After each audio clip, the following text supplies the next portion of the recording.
வைகுண்ட வாசத்திலும் விருப்பமில்லை பிரபு தேவதேவா, வைகுண்ட வாசத்திலும் எனக்கு விருப்பமில்லை. சத்தியவிரத கஷேத்திரத்தில் சத்தியமூர்த்தியான உன்னுடைய திவ்ய சரணாரவிந்தங்கள் மீது ஆணையிட்டு சொல்கிறேன். சத்தியம் ஷபே வாரணசைலநாத வைகுண்டவாசேபி நமே அபிலாஷா.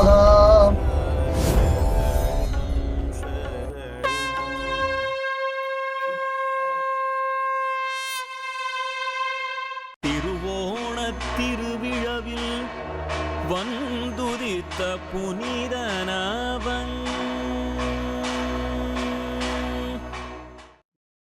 பரந்தவையில் காப்பான் வினரை சிறுவன் சிறகென்னும் மேலாப்பின் கீழ் வருவானே பெருந்தாவனத்தே கண்டோமே. இங்க கருடன் கைங்கரியம் பண்ணிட்டு இருக்கார். அவர் மேல வெயில் படாமல் நம்ம கருடன் விரோச்சனனிட ஜெயிச்சு அங்கிருந்து அந்த வைர மகுட்டத்தை கொண்டு வந்துருக்க பார்த்த. இங்க பார்க்கச்சு அந்த கிருஷ்ணனை பார்த்தா ஆஹா இவர் வைகுண்டபதியான கிருஷ்ணன் தான் அந்த ரிசம்பிளன்ஸ் தெரிஞ்சு, அந்த ரிசம்பிளன்ஸ் தெரிஞ்சு. இன்னைக்கும் போனா பிருந்தாவனத்துல கருட கோவிந்தம் அப்படின்னு ஒரு சன்னதி இருக்கு. கருட கோவிந்தம் அப்படின்னு அந்த சன்னதிக்கு பேர். கருடாவுடனா பெருமானங்க சேனசாரிப்பார். இதுடா காட்சி. என்னன்னா அந்த கருடனுக்கு ஒரு டவுட் வந்தது. இங்க ஒரு கருடன் இருக்க, நாம தான் கருடன் ஒரிஜினல், அவர் தான் இவர். கீழே சொன்ன மாதிரி இது ஒரு வேடிக்கை, ஒரு அபிநயம். இவன் யாரு ஒன்றும் தெரியலையே அப்படின்னு யோசிக்கிறார். யோசிக்கச்சே என்ன ஒரு விசேஷம் தெரியுமா? அங்க பசங்கள்லாம் விளையாடுறான். விளையாடச்சே யார் ஜெயிச்சுட்டாளோ ஜெயிச்சவாளை தோத்தவா முதுகுல தூக்கிண்டு போகணும், உப்பு மூட்டை தூக்கணும். ஜெயிச்சவாளை தோத்தவா முதுகுல உப்பு மூட்டை தூக்கிட்டு போகணும். டிஃபால்ட்டா திருவாய்ப்பாடிய ஒரே ஒருத்தன் தான் தோற்பான். அவன் ஒருத்தன் தான் எல்லாரையும் முதுகுல உப்பு மூட்டை தூக்குவான். ஏண்டானா உலகத்தையே தூக்கி தூக்கி பழக்கண்டா, ஒவ்வொருத்தனா தூக்குறதா பெரிய விஷயம்னு கிருஷ்ணன் தான் பாகவதர்களை தன் தோளில் சுமப்பதற்காகவே தோற்பான். பாகவதர்களிடத்தில் தோற்பது கிருஷ்ணனுக்கு அவ்வளவு பிரீதி, அவ்வளவு விருப்பம். அதனால இங்க விளையாடுறாளா, விளையாடச்சே கிருஷ்ணன் சுதாமா மற்ற பிள்ளைகள் இவாளை உப்பு மூட்டை தூக்கிட்டு போறான். அப்ப சுதாமா சொன்னான், கிருஷ்ணா இன்னைக்கு முதுகுல ஏற மாட்டேன், தோல்ல ஏறிக்கிறீங்க. சரி ஏறிக்கொண்டான். ஏறிண்டான். மேல கருடன் கிரீடத்தோட பார்த்துட்டு இருக்கான் இந்த காட்சிய. இப்போ கிருஷ்ணன் தோல்ல சுதாமா ஏறினாலும் இல்லையோ, அடுத்து ட்ராயிங் அப்படின்னு என்ன ஸ்டாப் பிளாக் சேஞ்ச். கருடன் தோல்ல மகாவிஷ்ணுவா கருடனுக்கு சேவையா. தோல்ல உட்காந்துட்டு யாரு? சுதாமா. தூக்கிட்டு சுமக்கிறது யாரு? கிருஷ்ணன். ஆனா கருடனுக்கு என்ன சேவை? கருடாரூடனா பெருமாள் சேவை சாதிச்சான். ஆஹா, இவர் நம்ம பெருமாள் சுவாமி. நேர கீழே இறங்கி வந்தான், பெருமாளை சேவிச்சான். கிருஷ்ணா என்ன விஷயம்? பெருமைதான் உன்னை சேவிக்கலான்னு வந்த. அப்படித்தானே எல்லாரும் சொல்லுவா, பெருமைதான் உன்னை சேவிக்கலான்னு வந்தேன். சரி சந்தோஷம், உனக்கு ஏதாவது கொடுக்கணுமே, சரி கொடு. இந்த வைர கிரீடம் ரொம்ப நன்னா இருக்கா, உனக்கு சமர்ப்பிக்கலான்னு ஆசையா இருக்கு அப்படின்னு அப்படியே பெருமாள் சிரஸ்ல கருடன் பட்டாபிஷேகம் பண்ணினான். என்னத்த? இந்த வைர கிரீடத்தை கிருஷ்ணன் சிரஸ்ல சமர்ப்பித்தான். வைகுண்டபதியான எம்பெருமான் சிரசில் எத்தகையதொரு கிரீடம் சமர்ப்பிக்கப்பட்டதோ அது இங்க கிருஷ்ணனுக்கு சமர்ப்பிக்கப்படுகிறது கருடனால். கோவிந்த பட்டாபிஷேகம் இல்லை, இது கருட பட்டாபிஷேகம். இப்படி வைகுண்டத்திலிருந்து விரோச்சனாலே தூக்கி கொண்டு போகப்பட்ட கிரீடம் கருடனாலே மீட்கப்பட்டு கிருஷ்ணனுக்கு பட்டாபிஷேகம் செய்து வைக்கப்பட்டது. அந்த சமயத்துல ஒரு விசேஷம் உண்டு. என்னன்னா, ராமலட்சுமணர்கள், ராமன் இருந்தா இல்லையோ, ராமனுக்கு லவன் குஷன் முதலான பிள்ளைகள் உண்டோ இல்லையோ, அதுல குஷன் என்னும் ஒரு பிள்ளை, அந்த பிள்ளைக்கு கனகமாலினின்னு ஒரு பெண். அந்த கனகமாலினிய குஷன் யதுரந்தன் என்பதான யது வம்சத்தை சேர்ந்த ஒரு ராஜாவுக்கு கல்யாணம் பண்ணி கொடுத்தார். கல்யாணம் பண்ணி கொடுத்து பிறந்தாத்த சீதனம் எல்லாம். அவர் ராமனுடைய பேத்தி, சும்மாவா, ராமனுடைய பேத்தி நல்லா ஒரு சீர்வரிசை சீதனத்தோட கிளம்புறா. ஆனால் அந்த கனகமாரணிக்கு மூட் அவுட் ஆகி மூஞ்சி மட்டும் அப்படி சூம்பி இருக்கு. அது என்னமோ ஸ்திரீகளுக்கு தெரியல. ஆற்றுல இப்பெல்லாம் யாரும் கேட்கறது வாய்ப்பு இல்லை. அந்த காலத்தில் ஆற்றுலேருந்து எல்லா சாமானியும் கொடுத்தாலும் கடைசியில் கிளம்பிச்சு அந்த பொண்ணு மூக்க சிந்திரு, அம்மா அம்மா நம்ம பாட்டி ஆண்டுன்னு வந்தால் அந்த ஈய சொம்பு மட்டும் எனக்கு கொடுக்கலையேம்மா அப்படிங்கிறது. இப்போ எங்கே ஈய சொம்பு, ஈயத்தை பார்த்து இழிச்சதான் பித்தளை தான். இப்போ ஈயமாவது சொம்பாவது. ஆனால் அவளுக்குன்னு ஒன்று ஏதாவது ஒன்று இருக்கும். இவ்வளோ வைரம் வைடூரியம் கோவேதகம் கொடுத்தா கூட அந்த ஈய சொம்பு அவளுக்கு அவ்வளோ முக்கியம். அந்த மாதிரி கனகமாரதி கொஞ்சம் மூஞ்ச தூக்கி போட்டுதான். என்னடி அம்மான்னு குஷன் கேட்டான். அந்த சமயத்தில் விபீஷணனுக்கு பெருமாள் ரங்கநாதனை ஏழை பண்ணி கொடுத்தாரோ இல்லையோ, அப்ப ராமபிரான் ஒரு பெருமாளை திருவாராதனம் செய்து கொண்டு வந்தார். அந்த பெருமாளுக்கு ராமப்பிரியன் என்பதாக திருநாமம். ராமன் ஆராதனம் பண்ணின பெருமாள் ராமப்பிரியன். அவ சொன்னா கனகமாலினி, கல்யாணம் பண்ணச்சே பொண்ணை கல்யாணம் பண்ணி கொடுக்கும் பொழுது முதல்ல பெருமாள் தானம் பண்ணணும், அப்புறம்தான் கன்னிகாதானம். இந்த பெருமாள் தானம்னா இத்திருண்டு ஒரு கண்ணன் வெள்ளியில சால கிராம பெருமாள் தான். அத மாப்பிள்ளை கல்யாணம் பண்ணிக்கிறவாளுக்கு சேர்த்து சொல்றேன்.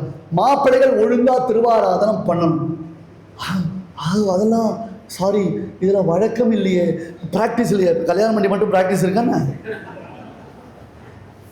என்னையா லாஜிக் இது? முன்ன பின்ன 4 கல்யாணம் பண்ணி பிராக்டிஸ் பண்ணிட்டு அப்புறம் இந்த பொண்ணை கல்யாணம் பண்ணிக்கிறியா? உனக்கு அந்த பொண்ணு வரத்துக்கு முன்னாடி அவளுக்கு முன்பாக நமக்கு, அதாவது மாப்பிள்ளையா இருக்கிறவனுக்கு பாக்கியத்தை கொடுப்பவன் யாரு? பெருமான். மாப்பிள்ளைக்கு முதல்ல கன்னிகாதானத்துல பெருமாள் தானம் பண்ணணும். அதை வாங்கி என்ன பண்ணுவா தெரியுமா? அங்கேயே வைப்பான். அப்பதான் அந்த வீடியோகிராஃபர் பூட்ஸ் காலோட அந்த ஆதிசேஷன் தலையில் தன் காலை வைப்பான். என்ன அட்டகாசம் இந்த கல்யாணத்தில் பண்றீங்க நீங்களா? போட்டோ போட்டோ போட்டோ போட்டோ போட்டோன்னு. அதான் முன்னாடி 10 நாள் பின்னாடி 10 நாள் போட்டோ ஷூட் வச்சிருக்கீங்களோ. கல்யாணம் வைதிக கர்மாவான அதை ஒழுங்கா பண்ணக்கூடாதா? முதல்ல அந்த பெருமாள் வாங்கினேன்னா உடனே, அதான் பிரைட் க்ரூம் ரூமு, பிரைட் ரூம்லாம் தனித்தனியாக இருக்குல்ல, அங்கே ஒரு இடத்துல ஒரு ரேக்கில் அதை தொடச்சி ஏற்கனவே கோலம் போட்டு வச்சு அங்கே ஒரு வழக்கை ஏற்றி வைத்து இந்த பெருமாள் வாங்கின உடனே உள்ளே போய் அந்த பெருமாளை ஏழை பண்ணி அவருக்கு ஒரு கற்பூரார்த்தி பண்ணி ஒரு வாழைப்பழம் அவர் அம்சை பண்ணும். அவர் தான் முதல்ல வராரு ஆத்துக்கு. அப்ப வாங்குறவன் என்ன பண்றான்? அப்படியே அந்த பெருமாளை மாமனார் கிட்ட திருப்பி கொடுக்குறான். ஏன் பொண்ணு கொடுக்க வேண்டியது தானே திருப்பி? ரொம்ப தப்பு. நான் மனசு வந்து சொல்றேன். எனக்கு தெரியல எஸ்கேபிசம். மீதியெல்லாம் என்ன குடும்பம் நடத்துறது தெரியுறதா? முதல்ல யூஎஸ் போறிய, எப்படி போற? எங்க யார்கிட்ட போய் பிளாட்ஃபார்ம்ல நின்று டிக்கெட் வாங்கிட்டு போற. எம்பசி வாசல்ல பிளாட்ஃபார்ம்ல நிக்கிறோம். எப்படி பழகிட்டோம், எப்படி கத்துக்கணும்? அப்ப கல்யாணம் பண்ணிக்கணும் அப்படின்னு சொன்னா முதல்ல அந்த பெருமாள் திருவாராதனத்தை உபயுக்தமாக செய்ய வேண்டும். நான் கவலைப்பட ஓப்பனா சொல்றேன். இத எங்க மாப்பிள்ளை அதெல்லாம் பண்ண மாட்டேன். அப்ப பொண்ணு என்னதுக்கு? அவருக்கு எதுவுமே தெரியாத மாப்பிள்ளைக்கு. கனகமாரடி கேட்டான், எனக்கு பெருமாளை என்ன பண்ணி கொடுங்க. அதுக்கு என்ன ராமப்பிரியரை கொடுங்களேன்னு கேட்டான். குஷன் கொஞ்சம் யோசிச்சான். இது நம்ம பெருமாள்ப்பா, நம்ம இங்கே ஆற்றுல திருவாராதனம் பண்ணுறோம், இங்கே அயோத்தியில் 7 இருக்கார், ஏற்கனவே அந்த பெருமாள் கிளம்பி ஸ்ரீரங்கத்துக்கு போயிட்டார், இவர் மட்டும்தானே இங்கே இருந்துட்டு இருக்காருன்னு கொஞ்சம் யோசிச்சான். அன்னைக்கு ராத்திரி குஷனுடைய சொப்னத்தில் சீதாதேவி வந்து கனகமாரடி என்ன கேட்குறாளோ அதை கொடுன்னு சொன்ன உடனே மறுநாள் ராமப்பிரியன் விக்கிரகத்தை கனகமாலினி கல்யாணத்தில் குஷன் கொடுத்தான். அந்த பிள்ளையாத்து சீதனமாக பொன்னாத்துலேருந்து பிள்ளையாத்துக்கு கொடுக்குற சீதனமாக கொடுத்தான். அதிலிருந்து அந்த ராமப்பிரியன் மதுரால திருவாய்ப்பாடியில், அதாவது திருவாய்ப்பாடியில் ஆராதனம் செய்யப்படக்கூடிய பெருமை. ஏன்னா யாதவ குலத்துக்கு குலக்கிரமம் வந்துட்டு இருக்காரோ இல்லையோ, அங்கே எழுந்தல் இருக்கு. 2 பெருமாள் அங்கே முக்கியம். ஒன்று வராகன், கபிலவராகன் ஒன்று, பிராச்சீனமான பெருமாள். அவரை பற்றி நிறைய கதைகள் சொல்லிருக்கேன் நான். அடுத்தது இந்த ராமப்பிரியன். அப்ப கிருஷ்ணனுக்கு கருடன் மகுடத்தை சமர்ப்பித்தான். கொஞ்ச நாள் கழித்து கம்சாதிகளை வதம் பண்ணி மதுரையில் ஸ்தாபனம் பண்ணிட்டு, அப்புறம் மதுரையில் சில பல பிரச்சனைகள் வந்ததுனால அங்கிருந்து இவர்கள் எல்லோரும் சேர்ந்து துவாரகா பட்டணத்தை நிர்மாணம் பண்ணி அங்க துவாரகாதீசனாக கிருஷ்ணன் பலராமன் மற்றும் யாரவர்கள் எழுந்தளிருக்கும் பொழுது அப்போ அந்த ராமப்பிரியருக்கு வைரமுடியை சமர்ப்பித்து கிருஷ்ணன் பலராமன் இவர்கள் திருவாராதனம் செய்து கொண்டிருந்தார். அந்த வைரமுடியை ராமப்பிரியன் சாட்சி கொண்டு இருந்தான். எங்கேருந்து வந்த வைரமுடி? வைகுண்டத்திலிருந்து வந்த வைரமுடி அது.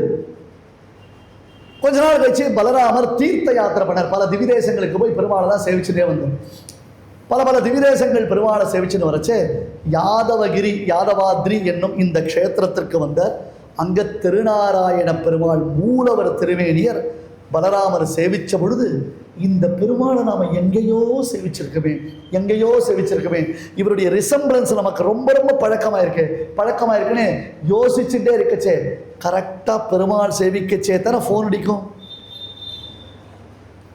பெருமாள் திருவாராதனம் பண்ணிச்சே ஃபோன் அடிக்கும், உபன்யாசம் கேட்கச்சே ஃபோன் அடிக்கும், அப்போ தானே நல்ல தூக்கத்தில் இருக்கச்சே தானே ஃபோன் அடிக்கும்.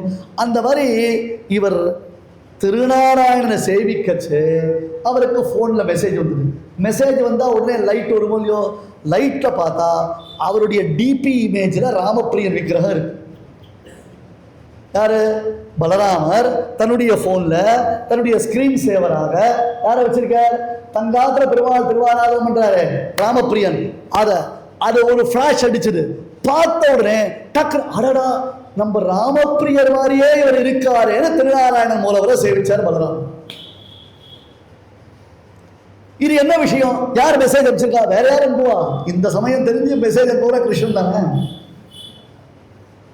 கிருஷ்ணா நான் எங்க இருக்கேன் தெரியுமா? எங்க இருக்கேன்னா யாதவகிரியில் இருக்கேன்டா, யாதவாச்சலத்தில் இருக்கேன், எதுசைல தீபத்தில் இருக்கேன். அப்படியா? இங்க ஒரு ஆச்சரியம் கிருஷ்ணா, சொல்லுங்கண்ணா. இந்த திருநாராயண பெருமாளை சேவிச்சா அப்படியே நம்ம ராமப்பிரியனை சேவிக்கிற மாதிரி இருக்குடா. இவர் மூலவர் நம்ம ராமப்பிரியன் உற்சவர் மாதிரி தெரியறதானா? அப்படியா நான் சொல்லிக்கிறேன். கிருஷ்ணா நீ உடனே ராமப்பிரியரை இங்கே எழுந்துள்ள பண்ணிடுவான், உடனே ராமப்பிரியரை இங்கே எழுந்துள்ள பண்ணிடுவா என்று பலராமன் சொல்ல, அதன் பிறகு அங்கிருந்து ராமப்பிரியன் எதுசைலத்திற்கு எழுந்தருளி மூலவரையும் உற்சவரையும் சேர்த்து கிருஷ்ணன் பலராமன் பிரதிஷ்டை செய்து ஆராதித்தார்கள். அந்த ராமப்பிரியனை இங்கே எழுந்தருள பண்ணும் பொழுதே அற்புதமான வைரமுடியுடன் ராமப்பிரியன் எழுந்தருளினான். இன்னைக்கும் அந்த வைரமுடியை பெருமாள் சாட்சி கொள்கிறான். இன்னைக்கும் வைரமுடியை பெருமாள் சாட்சி கொள்கிறான். இப்படி விசேஷமாக பெருமாளுக்கு முடி என்பதான ஒரு அபிஷேகம். மகார்கம் மகுடத்வயம்னு பரதனுக்கு 2 மகுடங்கள் சமர்ப்பிக்கப்பட்டன. கடைசியில பெருமாள் திரும்பி எழுந்தருளின உடனே பெருமாளுக்கு வசிஷ்ட வாமதேவாதிகள் அஷ்ட வசுக்களை போல விசேஷமாக மகுடாபிஷேகம் செய்து பட்டாபிஷேகத்தை செய்தார்கள். ஆஸ் யூஷுவல் ராம பட்டாபிஷேகம் ஆஃப்டர் தி பிரேக். ராமனுடைய பட்டாபிஷேக ஸ்லோகத்தை சொல்லி இன்னைக்கு நாம இந்த மகுடாபிஷேகத்தை பூர்த்தி பண்றோம். ததஸ்ஸ பிரயதோ விருத்தோ வசிஷ்டோ பிராமணை சஹ ராமம் ரத்னமயே பீடே சஹ சீதம் யவேஷயத் வசிஷ்டோ வாமதேவஸ்ச ஜாபாலிரத காஸ்யபः காத்யாயனோ சுயக்ஞஸ்ச கௌதமோ விஜயஸ்ததா. அப்பேஷ என்னாச்சு சுவாமி?